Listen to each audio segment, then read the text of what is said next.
Good evening. I'm Jeanette Weiden and work at Loutit District Library and manage the local history and genealogy department. Tonight's presentation, Bootleggers and the Sheriff, is part of the Silent Films and Speakeasy series from the Tri-Cities Historical Museum. I hope you enjoy learning about some of the area's more notorious citizens. First, let's talk about Prohibition and when it started. The 18th Amendment was ratified January 16, 1918. It made the manufacture, sale, and transportation of intoxicating liquors illegal in the United States. It started 1 year after the date it was ratified, which was January 16, 1920. With the passing of the 18th Amendment, supporters believed that families, churches, schools, workers, and the political system would benefit, and that criminals, drunks, saloon keepers, brewers, who were mostly German, and corrupt politicians would be defeated. One of the most notorious supporters of the 18th Amendment was Billy Sunday. In one speech, he famously said, "The slums will soon be a memory. We will turn our prisons into factories, our jails into storehouses and corn cribs. Men will walk upright now, women will smile, and children will laugh. Hell will be forever for rent." As we know, Prohibition did not stop the manufacturing and consumption of alcohol. It was estimated that 75% of liquor smuggled into the U.S. during Prohibition arrived through the waterway that separated Michigan and Ontario. It became known as the Windsor-Detroit Funnel. Not all of the alcohol consumed was brought in from other countries. It was also manufactured in homes, abandoned buildings, and on farms. Home brewing and distilling grew in popularity during Prohibition. Families could easily purchase the necessary equipment and supplies to start manufacturing moonshine and other illegal liquors. Law-abiding citizens were now willingly breaking the law regularly and continually. Just like in other parts of the country, residents of Ottawa County were not going to give up their booze, and if they couldn't purchase it legally, they were just going to get it in other ways. Many in this area started to manufacture their own and sold it. The Grand Haven Tribune is full of liquor violations from this time period. The newspaper reported that during the month of July 1922, police had 15 liquor violations and 10 arrests from drunkenness. This pattern would continue during the next 11 years. Just before Prohibition was to start, the Women's Christian Temperance Union held a Jubilee and Thanksgiving meeting at the First Reformed Church in Grand Haven on January 15, 1920. There were many speeches that evening about the benefits of Prohibition. And as you can see, they really thought the church was going to be one of the strong benefactors of this new law.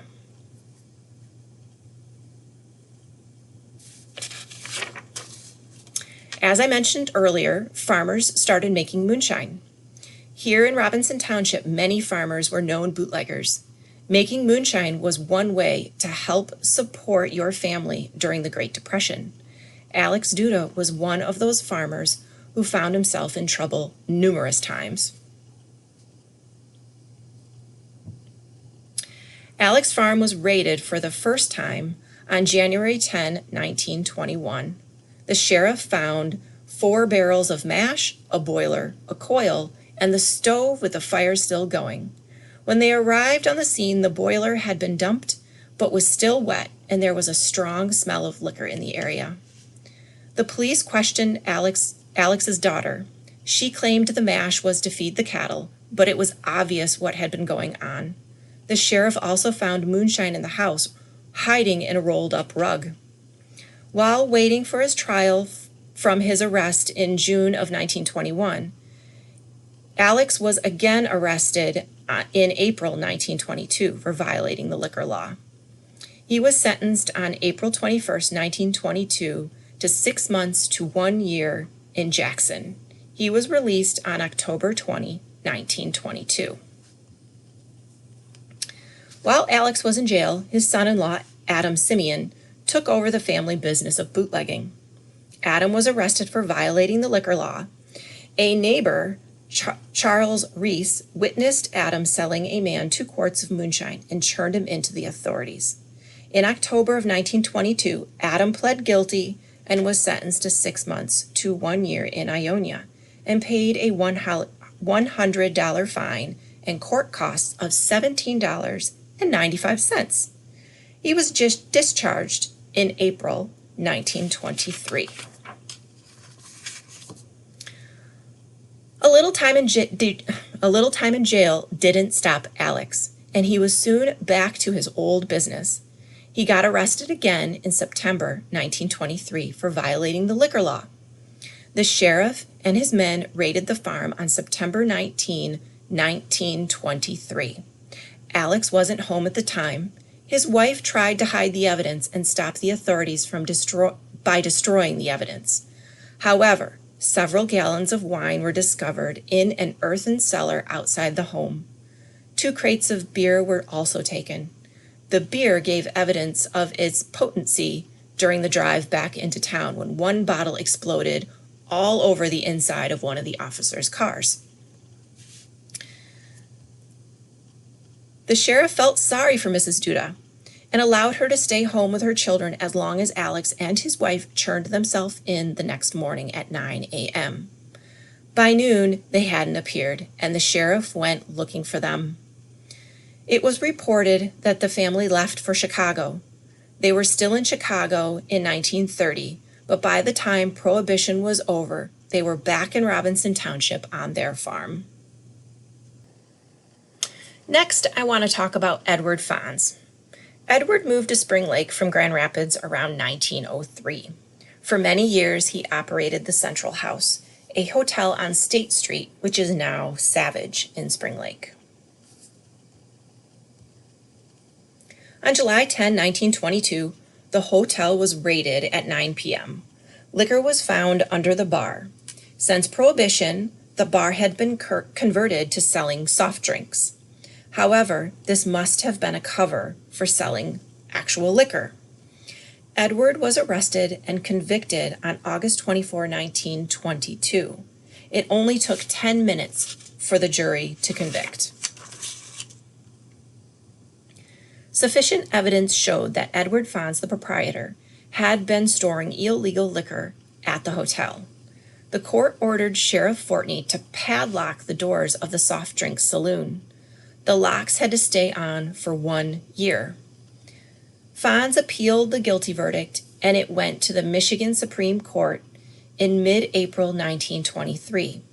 Finally, in July of that year, Edward had his verdict set aside. It was revealed that the man who swore that he bought drinks and liquor from Fonz did not swear to this before a magistrate.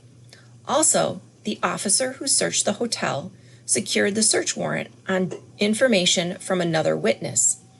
Because of these 2 technicalities, the verdict was reversed. However, Fonz did not learn his lesson. On March 25, 1924, Edward was found guilty again of violating the liquor law. It was a short trial, and the jury returned a decision quickly. He was sentenced to 6 months in Ionia and $300 in fines and court costs of $48.90. Edward was back in Spring Lake in September 1924. Well, I want to talk about another hotel proprietor by the name of James Murphy. And Murphy was the proprietor of the Spring Lake Hotel. He hadn't been in charge for long when he found himself in trouble with the law. On the night of July 11, 1921, Murphy and a buddy, George Jackson, set a plan in motion to steal moonshine from 2 bootleggers in Grand Rapids. Jackson made arrangements to purchase 13 cases of whiskey from Albert Swagman and Henry Vonk for $1,400. They make arrangements to meet later that night. Swagman and Vonk get the liquor and meet Jackson. The 3 men drive to the vicinity of 619 Eastern Avenue in Grand Rapids, where Jackson jumps out of the car and disappears into the night. Immediately, three men came forward from the darkness. They were Murphy, Thornton Hatter, who was Murphy's chauffeur, and Fred Sikorsky. Murphy passed himself off as Franklin Dodge, agent in charge of the Bureau of Investigation. He ordered the whiskey be unloaded and agreed to accept $150 from Swagman and Vonk to go free that night. After Swagman and Vonk left, a car drove up and loaded the cases of whiskey. They drove to Frank Voigt's, a prominent businessman who lived on College Avenue. Voight paid Murphy for the stolen liquor. The next day, Swagman learned that residents saw a car drive up just after they left and load the cases of whiskey. Swagman felt that something was wrong about the bust, and he decided to go to the police and file a complaint against Franklin Dodge. The case was turned over to the federal authorities and the U.S. attorney. The real agent, Franklin Dodge, who was stationed in Grand Rapids, was investigated, but his alibi was solid. After weeks of investigation, James Murphy, George Jackson, Thornton Hatter, and Fred Sikorsky were arrested on September 7. The agents had the suspects and the real agent Dodge take part in a lineup. Swagman and Vonk came in to take a look. Each man separately fingered Murphy as Agent Dodge. Thornton Hatter turned witness and helped build a case against the others. Murphy pled guilty and was sentenced to Leavenworth for 3.5 years. George Jackson stood mute and pled not guilty. After his trial, he was sentenced and found guilty. He was sentenced to 22 months in Leavenworth. Frank Voight was also found guilty and sentenced with only, though, a $500 fine. Next, I want to talk about a husband and wife, George and Madge Woodhouse. George and Madge were under suspicion by police, and this was probably because they were known associates of James Murphy from the last story. Well, Mr. and Mrs. Woodhouse were arrested together by Ottawa County sheriffs at their boathouse on Spring Lake for violation of the liquor law in February 1922. They were selling moonshine from their boat. Later that year, on July 11 at midnight, Under Sheriff Spangler raided the Woodhouse residence in Spring Lake. They found a large amount of moonshine. George still hadn't had his trial for the arrest in February. Later that year in August, George and Madge pled not guilty on all charges. Finally, in April 1923, George had his trial and was convicted of dispensing moonshine whiskey from his little blue cottage on Summit Street in Spring Lake. George was freed in July 1923 by the Michigan Supreme Court because of a technicality. It was determined that the case was invalid because the searching officer signed the affidavit before a notary and not the justice who issued the search warrant. No other information was found in the Tribune about the couple. Do you think they learned their lesson? Next is Marion Kaminsky. Marion Kaminsky was a Robinson Township farmer, and he was arrested on the charge of bootlegging on May 4, 1923. Not long after, in June of that year, Marion's son, John, was arrested for possessing unlawful liquor. Back on May 4, Marion sold moonshine to John Verhooks. Verhooks was sent in to buy liquor by Officer Rosema.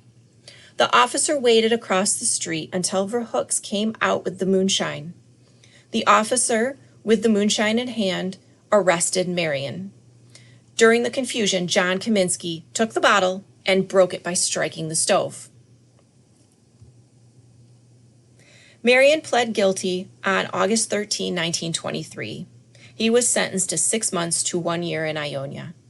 He also had to pay a fine of $100 and court costs of $11.30.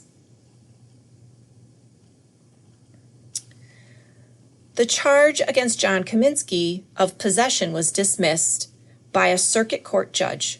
the judge claimed that John didn't have the liquor long enough to constitute real possession. So John got off pretty easily. Next, let's talk about Henry Ward.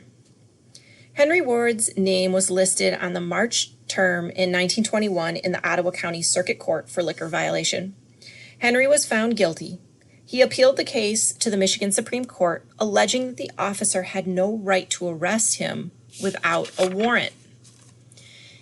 In a previous case, the Supreme Court ruled that an anonymous telephone call giving information about bootlegging or the sale of liquor did not justify an arrest without a warrant.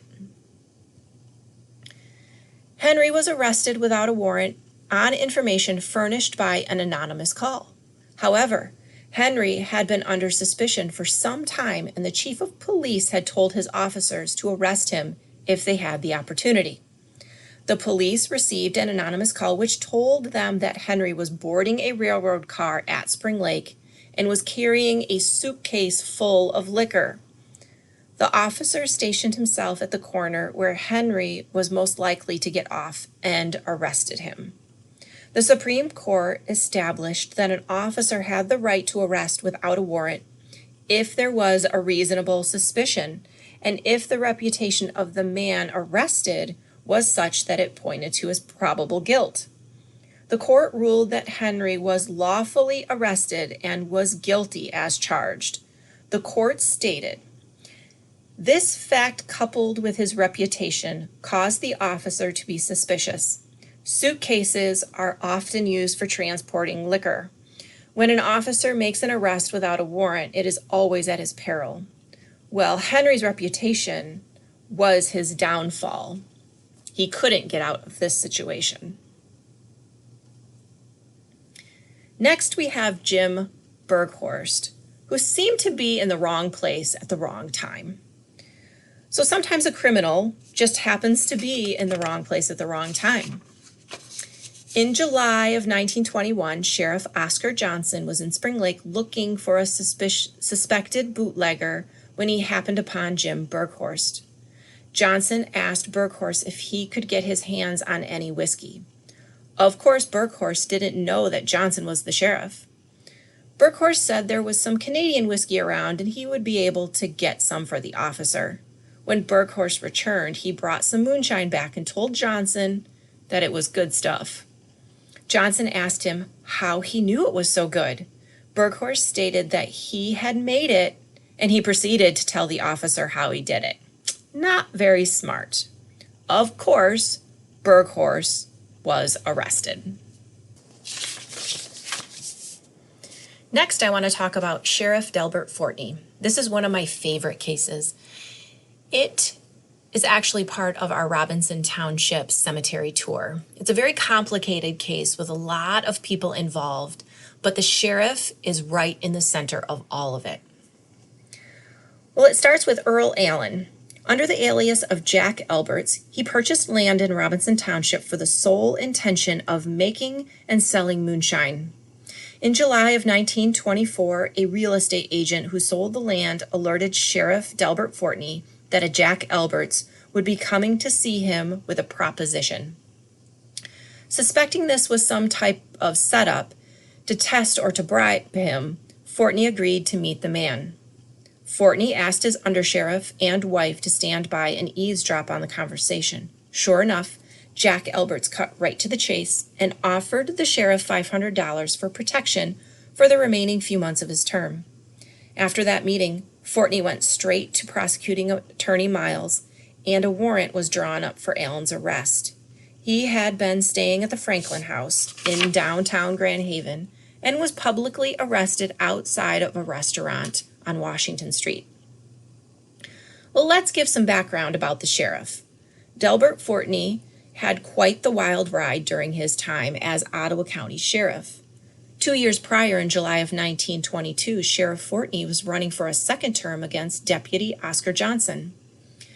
Forney felt that Johnson's activities on the force were not satisfactory and asked him to conveniently resign as soon as Johnson announced that he was running for sheriff. But come November, Forney had a new opponent he couldn't ask to step down, and Fred Camferbeek, a printer from Holland, won the position. Forney demanded a recount when it was learned around 2,500 ballots in Holland and other precincts had been initialed by officials in pencil instead of ink, which was against the election rules, so the ballots were thrown out, giving Forney the win by 308 votes. Mayor Everett Stefan of Holland was livid at the outcome and vowed to fight for the voters. The case went to court in January 1923 and was in favor of Forney, stating the county canvassers had a right to throw out the penciled ballots, but the case continued to the Michigan Supreme Court in July, which also sided in favor of Forney, further enraging Mayor Stefan. In May of 1924, Margie Hohn, considered an elderly resident of Robinson Township at the age of 60, that's how she was described in the newspaper, claimed she knew that Forney had been protecting moonshiners, which prompted Forney to take legal action for slander against Margie, in which she lost and had to pay $750. That's around $10,000 today. This was her third slander offense. She didn't have a very good reputation.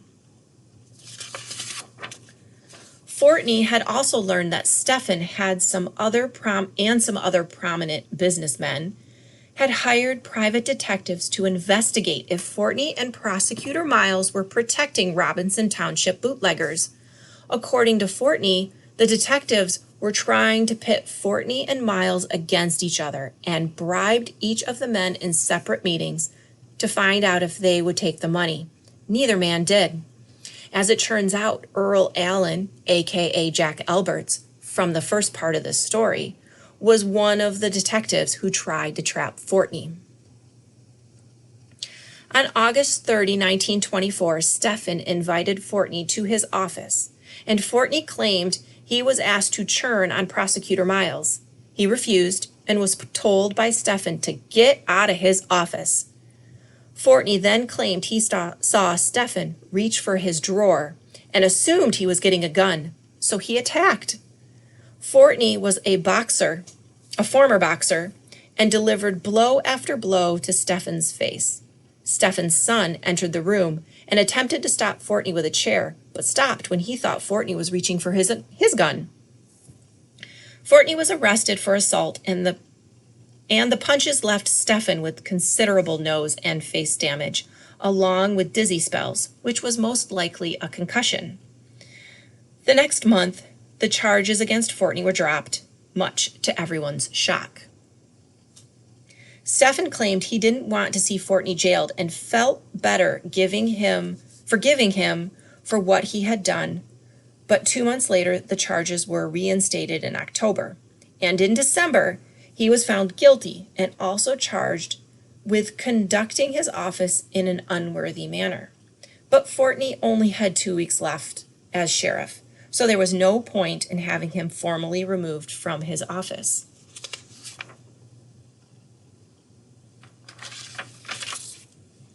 By January 1925, Forney was no longer sheriff and is exonerated of any bribery charges.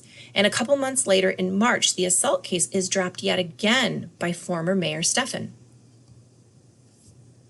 In March, Forney ends up filing suit for $50,000 in damages against Stefan, claiming he had published slanderous articles about him, damaging his reputation, good name, credit, feelings, and causing people to not do business with him.